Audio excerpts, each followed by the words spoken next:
this is our third season, and today we're going to talk about Christmas. So I want to go one step further before we start having a conversation and talk about the fact that Joel is not here for this podcast anymore. That doesn't mean that he may not be a guest speaker come in at some point, but Joel was part of our little posse last year. So we're changing it up this year, and we have Aaron joining us from the Catholic Board, and of course Joni is now over at the Public Board. So our topic this week is how Christmas impacts your mental health. And I think with the everything going on with the pandemic, everything that has happened within our lives, we're being very isolated. So part of our conversation today will be having a real frank conversation about what happens at Christmas, right? What happens? The good, the bad, and the not so, the ugly, right? So, so going somewhere in between to have that conversation about what is healthy, what is not so healthy. So where do we begin? Well, I think it's important to acknowledge that, I think Christmas brings on a lot of joy and happiness, and it's an exciting time of year for many of us, but also to acknowledge how it brings about some challenges, definitely in this busy season. And so I guess navigating those challenges, and we want to take a moment to kind of highlight all of those different things that you may face, to just acknowledge it, I guess, initially, and then maybe dive into a little bit more about ideas on how to cope with that, and make the most of this season, I suppose. Yeah, that makes sense. Yep, so take some of the bad and figure out how to make it more manageable. And I think that's really a great word to describe it, manageable, because even an abundance of greatness can be sometimes overindulging. And we tend to do that at Christmas, whether it's indulging with spending too much money, spending too much time partying, spending too much time on things that maybe we shouldn't, that sometimes actually has consequences in the new year. So let's dig in a little bit deeper. Winter blues versus depression versus seasonal affective disorder. And I think that's an important part to talk about, is because we kind of get those things mixed up. We don't know really how to categorize them, right? Seasonal blues, it gets dark, it gets cold, we're not getting enough sunlight, and sometimes it actually causes you to have seasonal affective disorder. Whereas depression is a medical condition that's very serious, right? I think the biggest thing that I would love to have a conversation with you all about is depression versus depressive feelings. And there is a difference, because one of them is a clinical diagnosis versus just some feelings around Christmas time where you may be feeling a little low. So let's get into that a little bit further. So with Christmas time, we think about it's the end of the year, it starts to get dark, days are getting much shorter, and we're at work when it's daylight. So then we're not getting that vitamin D that we usually get throughout the year when it's more light out. So the darkness is a huge impact. Absolutely. And darkness also impacts us, gotta make sure I have that word right. I've lost it. The circadian rhythm. Right? And everything that's going on in your body is impacted by the darkness as well. So it does throw you off. So going into Christmas and you're already feeling maybe some depressive feelings, it could potentially bring on more. And I think because of the expectations that come along with Christmas, right? Yes.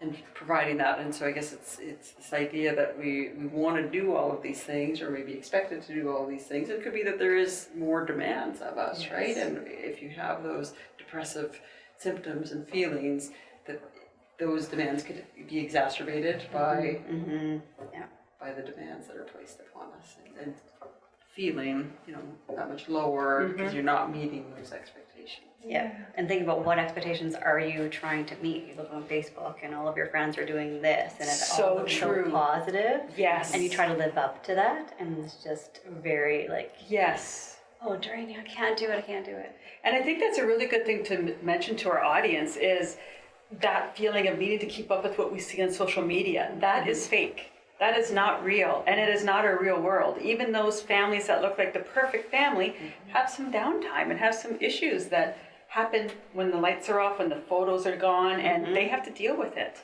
So going along with the mental health piece of having depression, I think it would be important to talk about why Christmas is also good. We have the feel-good chemicals that happen when you're connecting with your family. Fort McMurray is the type of place that we have people from all over the world here, and they may not have their family around. And so it's really important that they find something here in our community to connect with so that it can help with that, because there are actual physiological changes that happen in your body when you connect with someone. We are programmed to connect. And when we don't, we get this loneliness that kind of comes over us. We feel like there's something missing. And connecting doesn't necessarily mean in a traditional sense, right? Just True with enough. your immediate family. There's lots of different ways that you can connect, right? Whether Yes. that be with a group of friends or with your greater community. There's lots of opportunity, I think, during the holiday season to be able to connect, right? And I would argue on the counter that sometimes that makes people even more uncomfortable because they go, oh, they want to be with their family. I don't want to intrude on them. But if there's one thing I've learned about Fort McMurray, if you don't have family here, you make family here. And you need that for your mental health. It's vital. It's Yeah. absolutely vital. Humans need that sense of belonging. Absolutely. So what happens if we fall down the rabbit hole of not being able to connect, feeling like we don't really belong somewhere, and what that does to your sense of worth, right? What kind of things end up happening in a person's life when they start feeling not worthy, not feeling connected? They may start drinking. And I know this is a community channel, and I know that there's lots of conversations we could have that we will not broach today, but it is really important to recognize that alcohol is a depressant.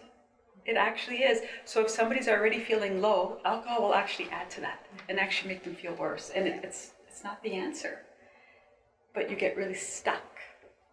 And it's really hard to get out of that stuck feeling. So what kind of things can we do when we're feeling stuck? What do you think? So reaching out to our community supports that we have. Yes. There's support groups in mind, like CMHA, there's Alberta Health Services, there's different counseling communities that we can reach out to if we feel stuck. This is right here, Yes. just so you're wondering what I'm looking down on here. Yes, exactly, because some of their solutions, Alberta Health Services, addictions and mental health, because we do see more addictions this time of year as well. And it is important to recognize that we all come with different challenges, and we may choose to cope or not cope with them. And we usually see a higher incidence of separation and divorce after Christmas, financial issues because people overindulge financially, and it causes breakdown of marriages and breakdown of your mental health, and it can be very concerning for the family. So you talked about SOS, you talked about some of those places they can visit.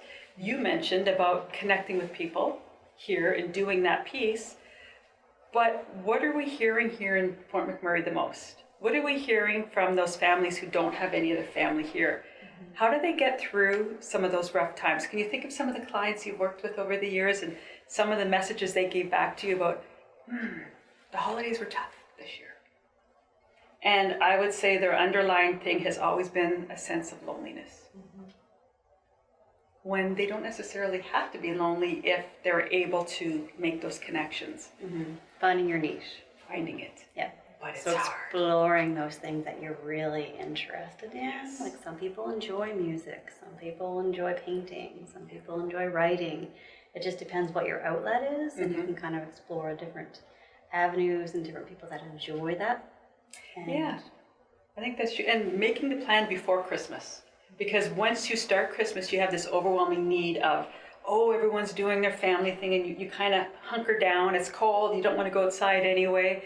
But if you make a plan, maybe it's with another like-minded person who doesn't have a family in town, and you meet to have Christmas dinner. That connection, it feels so common sense. I get it feels common sense, but it's physiologically going to make you better. It's chemically going to make you better if you're connecting. And you're less likely to do some of the things that could be pitfalls or concerns or indulgence over Christmas break. Right, I think there's many opportunities to volunteer in the community at this time of year, right? To be able to That's true too. Yeah. help and give back in that sense. So it's finding, again, like making a plan as to how you can support yourself during this challenging season. If you know yourself and you recognize that could be, a challenge for you, that those feelings sort of pop up at this time of year. One volunteer activity that I'll be doing is going out with my dog with Paws. So I'll be visiting the hospital, or we're visiting the recovery center, and right now I'm visiting with some of the schools with her, just to kind of make that connection. Because pets are very important too, like they can support us. They play such a huge role when people are feeling low, and it's just, it is co-regulating with your dog or your cat or your bird or whatever, your snake, I don't know.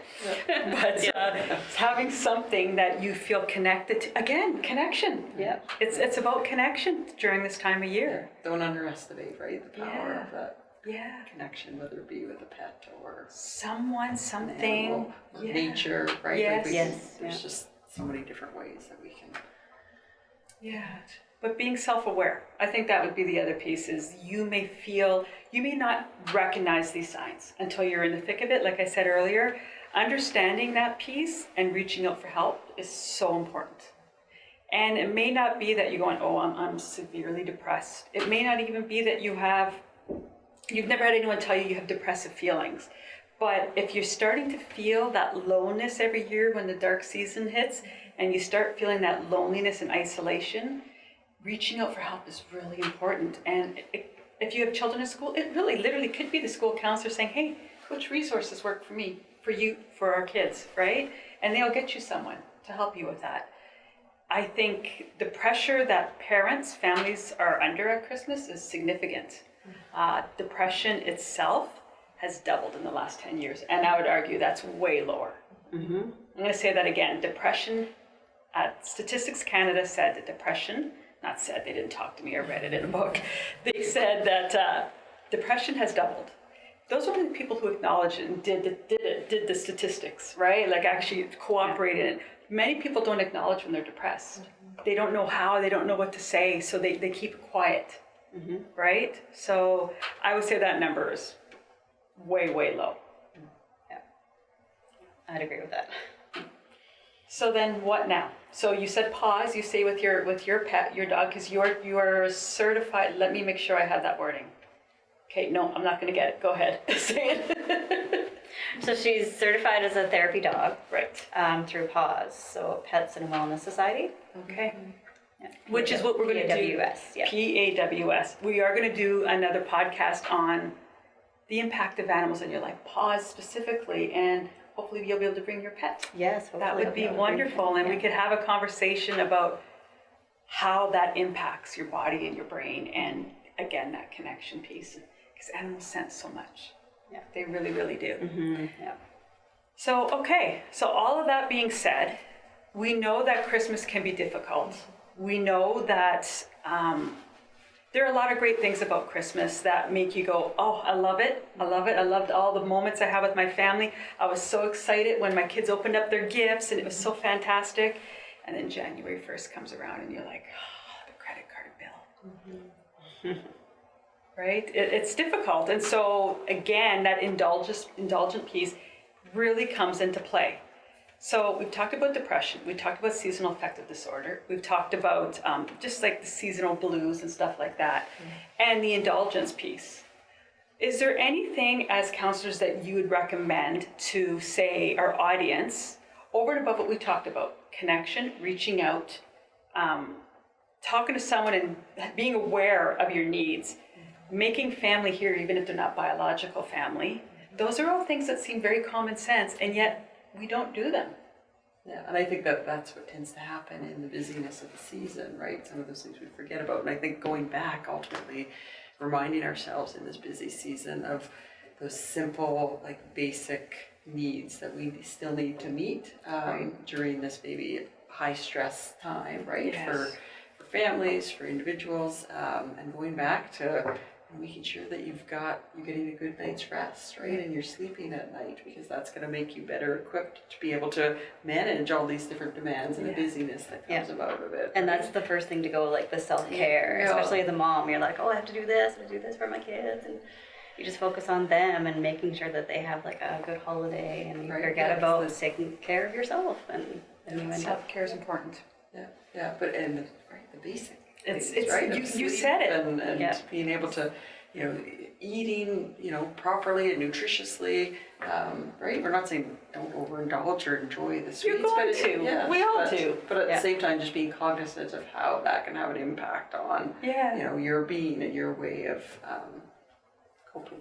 Yeah, Right. it has to be in balance, like Yeah. everything in balance, making sure that you get enough exercise throughout the day. You're not slumping around. You get that, get outside and enjoy the nature. Well, I know for me, like I often will you know, you're busy and you're with your family and you're doing all these things, and sometimes like I get energized by being by myself and taking a moment Yes. to just, whether it is going for a walk or setting up those boundaries where, you know, I can't be around people for 12 hours a day, right? Where it's good to be able to just Love my family, but No, and I think that's It's true. just being realistic, Yes. right? And recognizing that and being able to say, like, to carve out time for yourself where it is quiet and yeah, restful, so that again, when you are with your people, you're enjoying that Yeah. time and able to be present. absolutely. Can we talk a little bit? I know we're bouncing around a lot, but I feel as if we haven't given depression and Christmas and frankly suicidal ideation enough conversation. And I don't want to go in too much about that piece, the suicidal ideation piece, but it's important that it's said because there is a higher incidence of that at Christmas time because people do feel low. And if you feel that you are low, aside from reaching out to these people we just talked about and all these wonderful things, there are some great therapeutic techniques that work really well with depression and that type of, I was going to say mental health illness. Yes, it's a mental health, but I also think that it could be situational depression. It doesn't have to be that you have the full clinical depression happening.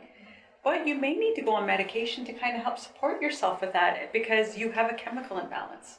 We haven't really broached that yet about depression can be a chemical imbalance in the brain, and that means it needs to feel, you need pills, medication, to feed your brain with those feel-good chemicals so that you can just function. You talk about those basic things that you need to do. That's a basic thing that you need to do for yourself. A diabetic would not go without insulin. If somebody's really depressed, they should seek help. Talk to their doctor, right? Because maybe medication is the answer. And quite frankly, when you're on medication, oftentimes that's when therapy works the best. Because in order for you to hear and work through all of your feelings, thoughts, you know, challenging some of those behaviors, you actually have to be regulated first. You have to actually have the ability to, The capacity, The right? capacity, To be able thank to you. receive yes, the learnings that come about Yes. with Yeah. therapy Yeah. and whatnot, right? And so I think that often people, it's good to try strategies to kind of combat maybe depressive symptoms that Yes. they may be experiencing. But then it comes to a point where if you're kind of acknowledging, well, you know, it's not quite getting me to where I want to be, right? Yes. And that's where Yes. those next steps maybe of therapy and having conversations with medical professionals about Yeah. other supports that might be able to. I'm talking about your window of tolerance. If There you're we able go. to kind of incorporate some of those strategies, it's you're not able to if you're in that fight flight mentality. and that goes back to regulated classroom as well, right? Yeah. That window of tolerance. And Yeah.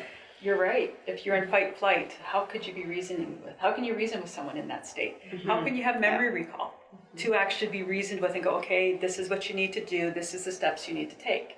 As I call it, you're back in that emotional brain, right? So sometimes it is the answer, but again, that comes to speaking up, coming forward and saying, I think I need help.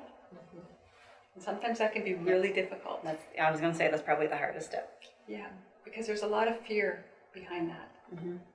And so that leads to more hopelessness and helplessness, which oftentimes reinforces the depression, which is scary. Yeah. So those of you out there who, over the holidays, you're feeling a little bit lower, I highly encourage you to reach out. Again, there are lines. There's, you know, Alberta Health Services. There is the walk-in clinic. There are places you can go if you feel physically like you're not able to connect with another human being at this very moment. Somebody that you work with, somebody that's in your circle right now, you're not able to. There's also crisis lines, and that's also important. If they want to stay anonymous, they can. In actuality, I saw something really cool recently. It's an AI program. And you can actually talk to someone and their voice coming back is startlingly creepy. It is creepy, it sounds so real. But I challenged it. I asked it some questions from a mental health lens. It was pretty good. I mean, truthfully, you wouldn't want to go on there if you're having those suicidal thoughts or those self-harm feelings. You wouldn't want to go on an AI site. But if it's, what can I do to get through some of these feelings? What's happening in my world right now that I can control? those are really great questions that an AI can give you some really great answers, like the cognitive behavior therapy. And that's what it was. They were answering back because I was getting deeper and deeper with this AI. I'm like, okay, what if you do this? And then they come back. I'm like, good answer. And it's like, I thought you'd like that. I'm like, whoa, that's creepy. Like, this is a computer. This is not a person on the other end typing back. This is AI.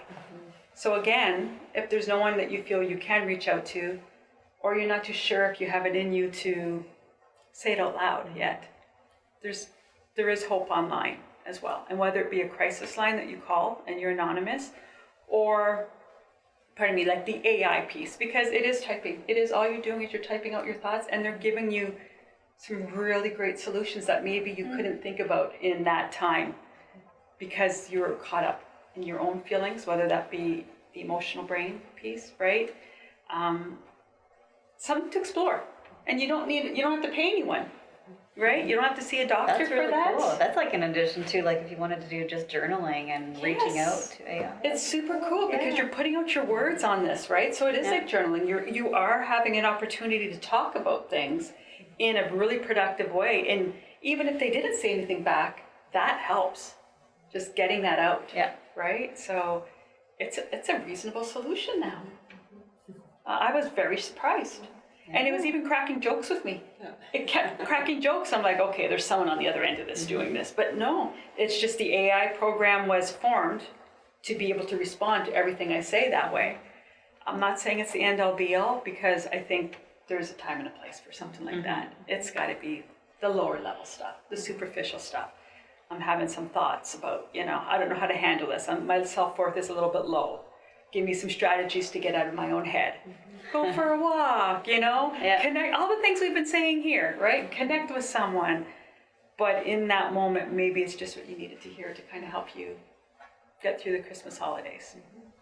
And then when you get back to work and you have that one coworker who you really love and really you connect with, connect as soon as you get back. Joke with them, give them a hug if they're okay with hugs, because you are building that stress, the stress hormone that builds in your body when you're feeling uneasy can actually go away when you're adding all those feel-good chemicals, right? That oxytocin and everything, it's an actual thing. People go, oh yeah, that's fooey, that doesn't work, but it actually physiologically helps your brain. Yeah.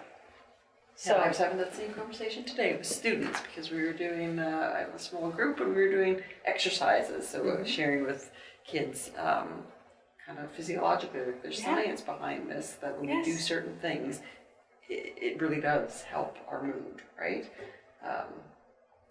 Very real, right? It's a real thing. And if we can get to the neuroscience behind why we're doing it, it all of a sudden doesn't become gooey and wooey and all those things, walking around with crystals and pretending everything's perfect, right? This is neuroscience.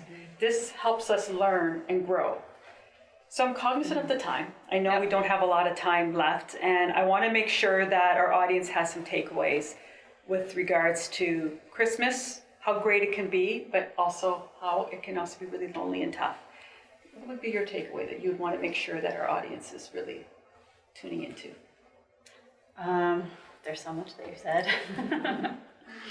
I guess just taking care of yourself, give yourself permission to be selfish. Take the time that you need and do the things that you enjoy, and make sure that the holidays are fun for you, not just for your family. I really like that. We didn't go into that much about the family piece. You talked about overindulgence, but we do so much at Christmas for everyone else, but not enough for us. Yeah. So that's a really great takeaway. So, be selfish and do what you want to do, but also include the ones that make you happy. Find your people. Find your people. I love that. What about yourself? And I think it's having realistic expectations. Oh, I like that. That's something that I need to remind myself of, right? Where there's sometimes crazy demands that we place upon ourselves that aren't always manageable and can take away joy. That ultimately that's what we're seeking during this holiday season. So just having realistic expectations and asking for help when you need help, right? Yes. Whether that be from a family member or a spouse, and I need you to take this on this year. Can you be responsible for this? So Love it. found that to be effective over the years. That, you know, and Yeah. Yeah, ask for help when you need it and spread it out so that not everybody is being told and having to do all of this. yeah, and setting boundaries. where Setting necessary, boundaries. too. There we go. Where- So that's my piece. Setting boundaries. That's what I was going to There we say. go. Yeah. Because I've learned over the years with 5 kids, I have to set some boundaries up because they're going to be like, come on, do this, do this. I'm going to be all over, sliding, doing everything over the Christmas holidays. And I've learned to pace myself for that. So boundaries is a really great piece of this. At the end of the day, we just want you to have a great Christmas and we want you to feel like you have a choice about how you're going to plan your Christmas and how you're going to feel on the other end come January. Because why, Joni?